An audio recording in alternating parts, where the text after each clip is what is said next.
కడియం శ్రీహరి గారు ఇంకో మాట కూడా మాట్లాడారు.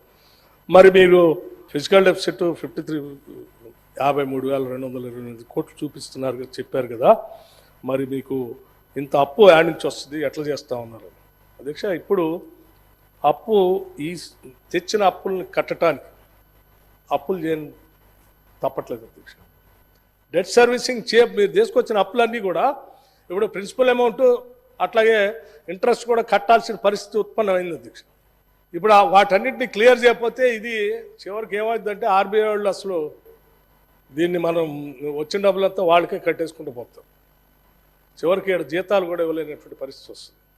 అందుకోసమే తప్పనిసరి పరిస్థితుల్లో మీరు చేసినటువంటి ఇబ్బందికరమైనటువంటి పరిస్థితుల వల్ల ఈరోజు అది కూడా మళ్ళీ ఏదో మేము లిమిట్ దాటి పోవాలనేటువంటి ఆలోచన లేకుండా ఎఫ్ఆర్బిఎం లిమిట్లోనే ఉండేటట్టుగా జాగ్రత్తగా ఆలోచన చేసి ఈ అప్పులు తీసిపోయే క్రమంలో తీసుకున్నాం.